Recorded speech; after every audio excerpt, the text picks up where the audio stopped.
अस्सलाम वालेकुम viewers, rich Pakistan का नया एपिसोड लिए मैं हूं आपका मेजबान अब्दुर्रहमान। आइए डिस्कस करते हैं आज की दो इंटरेस्टिंग न्यूज। कराची पोर्ट को सिंगापुर पोर्ट की तर्ज पर वुसअत देने और ऑटोमेट करने के लिए अबू धाबी पोर्ट्स पाकिस्तान आ चुकी है, जो कि कराची पोर्ट को $250 मिलियन यानी 70 अरब रुपए की लागत से एक्सपैंड करेंगी, इंफ्रास्ट्रक्चर बड़ा करेंगी, टर्मिनल अपग्रेड करने के साथ साथ नई बर्थ बनेंगी और यहां पर ऑटोमेटेड क्रेन्स लगेंगी। ये तमाम प्रोजेक्ट आपके साथ डिस्कस करेंगे और आपको ये भी बताएंगे कि कराची की बंदरगाह सिंगापुर की निस्बत कितनी छोटी रह गई है। इसके अलावा आज की दूसरी खबर, पाकिस्तान का एक और छोटा सा इदारा जिसकी तरफ हमारा ध्यान नहीं जाता था, अब वो भी अरबों रुपए का रेवेन्यू कलेक्ट करने लगा है। Parks and horticulture authority Punjab, उसने पिछले माली साल में 2 अरब 35 करोड़ रुपए का रेवेन्यू कलेक्ट किया है और एक साल के अंदर इनके रेवेन्यू में 75 अरब रुपए का इजाफा रिकॉर्ड किया गया है। इस खबर को प्रोग्राम के दूसरे से हम डिस्कस करेंगे, लेकिन पहले डिस्कस करते हैं आज की सबसे अहम खबर। कराची की बंदरगाह जिसे एक्सपैंड करने की शदीद जरूरत थी, उसे सिंगापुर पोर्ट की तर्ज पर एक्सपैंड करने के लिए Abu Dhabi ports $250 million invest करने जा रही है।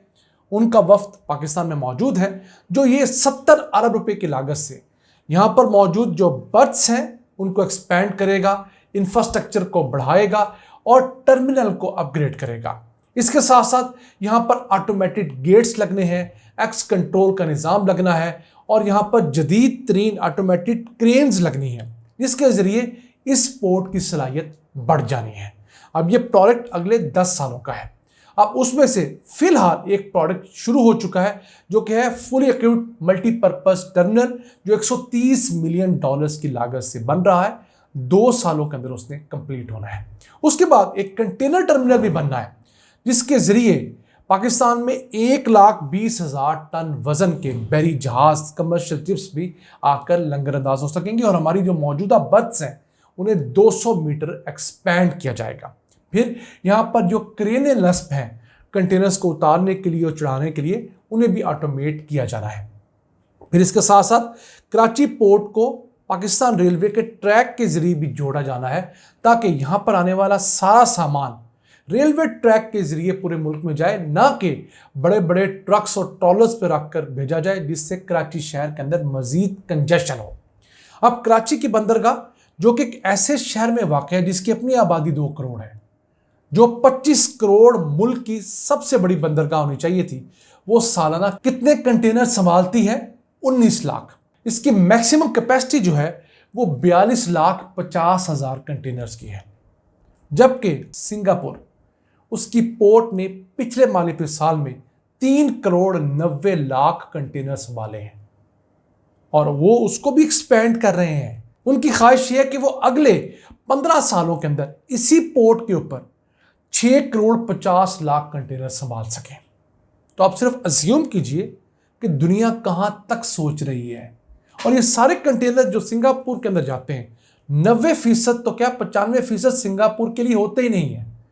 दुनिया के मुख्तलिफ मुल्कों से शिप्स आकर अपने कंटेनर वहां छोड़ते हैं, दीगर मुल्कों के शिप्स आकर उन कंटेनर्स को उठाकर किसी और मुल्क तक पहुंचाते हैं, जिसमें ट्रांसशिपमेंट कहते हैं।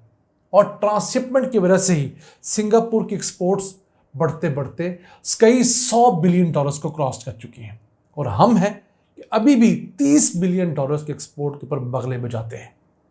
हमारे यहाँ भी पोटेंशियल बहुत बड़ा है, हम लोगों ने कभी उसे अवेल ही नहीं किया। यानी कि हमारे पास 42 लाख कंटेनर की पोर्ट के ऊपर सिर्फ 19 लाख कंटेनर आए हैं। आधे कंटेनर से भी कम हम लोगों ने कराची पोर्ट के ऊपर इस्तेमाल किए हैं। फिर अगर हम इसके अंदर अपनी पोर्ट कासम भी डालें, 6 लाख कंटेनर उसने हैंडल किए हैं, तो टोटल कंटेनर हमारी दोनों बड़ी पोर्ट्स ने मुश्किल 25-26 लाख कंटेनर हैंडल किए। वो क्या है? इसमें इंपोर्ट भी है, एक्सपोर्ट भी है, मैं दोनों की बात कर रहा हूं।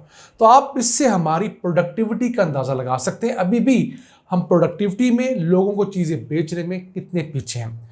जब तक हम मुल्क के अंदर मैन्युफैक्चरिंग नहीं बढ़ाएंगे, यहां से एक्सपोर्ट्स नहीं करेंगे, मुल्क तरक्की नहीं करेगा। और गुज़िश्ता दिनों तो प्राइम मिनिस्टर ये कहते हुए पाए गए कि पाकिस्तान की जो पोर्ट्स हैं उसके अंदर 1200 अरब रुपए की करप्शन होती है, रिश्वत चलती है। तो हुजूर वाला, रिश्वत किसने रोकनी है? मैंने या हमारे नाज़रीन ने थी रोकनी। ये करप्शन आपने ही रोकनी है, तो कब रोकेंगे?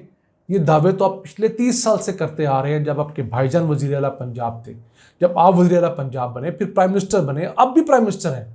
खुदारा इस मुल्क पर रहम करें और इन दावों को हकीकत में बदल के दिखाएं ताकि लोगों को तब्दीली फील हो। आइए चलते हैं आज की दूसरी अहम खबर की तरफ। पार्क्स एंड हॉर्टिकल्चर अथॉरिटी, जो पंजाब के शहरों के अंदर खूबसूरती फूलों के लिए मशहूर है, उसकी आमदन में वाज़े इजाफा देखा गया है एडवर्टीजमेंट की मद में। पिछले माली साल में इस इदारे ने 2 अरब 35 करोड़ रुपए का रेवेन्यू कलेक्ट किया और एक साल के अंदर इसके रेवेन्यू में 75 करोड़ रुपए का इजाफा देखा गया है। एक साल पहले 1 अरब 60 करोड़ रुपए का रेवेन्यू कलेक्ट किया गया था। अब ये इदारा थोड़ा सा फाल हुआ है, आइडियल नहीं है।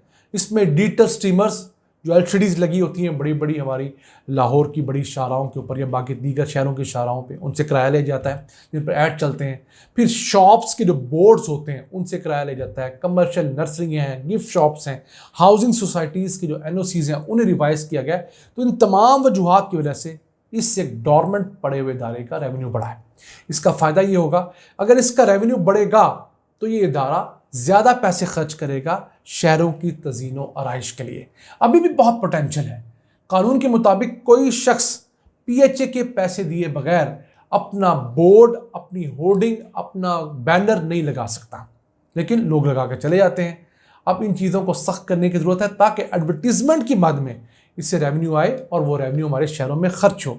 अगर हम यूरोप जाते हैं, अमेरिका जाते हैं और वहाँ देखते हैं कि हर चीज़ बड़ी अच्छी सलीके से रखी हुई है, तो एडमिनिस्ट्रेटिव के साथ साथ वहाँ पर रेवेन्यू का भी बड़ा हाथ है कि वहाँ पर पैसे आते हैं, यूनियन काउंसिल पैसे कमाती है, मुतलका महकमे पैसे कमाते हैं और उन पैसों के ज़रिए लोगों पे खर्चा किया जाता है। अब पीएचए मरी के अंदर एक बोटेनिकल गार्डन बना रहा है, बहुत खूबसूरत, 10 एकड़ के ऊपर, बिल्कुल जिस तरह जापान के अंदर सकूरा या परफ्यूम गार्डन का कॉन्सेप्ट है। उसके अंदर बच्चों के लिए अलहदा से पार्क बनाया जाएगा, जिप लाइंस बनेगी, जो आपने देखा होगा हवा के अंदर लोग एक तार के ऊपर मौलक होकर एंटरटेन होते हैं। इसके अलावा ग्लो इन द डार्क, यानी कि रात के टाइम पर जो पार्क को लिट करके वहाँ पर एक डिफरेंट किस्म की एंटरटेनमेंट दी जाती है, वो वहाँ पर दी जाएगी। फिर स्काई ब्रिजेस बनाने का कॉन्सेप्ट है। कॉन्सेप्ट तो अच्छा है, अल्लाह करे इस पर इम्प्लीमेंटेशन भी हो। और हमें खुशी इस बात की होती है कि इदारे अगर अपना रेवेन्यू कलेक्ट करने लगेंगे तो एक वक्त ज़रूर आएगा कि पाकिस्तान का रेवेन्यू बढ़ेगा। हुकूमत को हर इदारे को फंड नहीं करना पड़ेगा। रेलवे अपना खर्चा खुद निकाल रहा होगा, पीएए प्राइवेटाइज हो गया होगा तो उसका 100-120 अरब रुपए का खर्चा हुकूमत के सर से उतर चुका होगा। इसी तरह पाकिस्तान स्टील मिल हर साल जो 25-30 अरब रुपए का लॉस करके हुकूमत को देती है, वो लॉस ख़त्म होगा। तो हमारे जो इदारे नुकसान में जा रहे हैं, कोई 1000 अरब रुपए का टीका जो हमें यहाँ से लगता है, वो टीका जब नहीं लगेगा तो उस 1000 अरब रुपए के हमारे कर्जे उतर सकते हैं, हमें लोगों को सहूलियत देने में मदद मिल सकती है और पाकिस्तान में मेयार ज़िंदगी बुलंद हो सकता है। ये था आज का एपिसोड।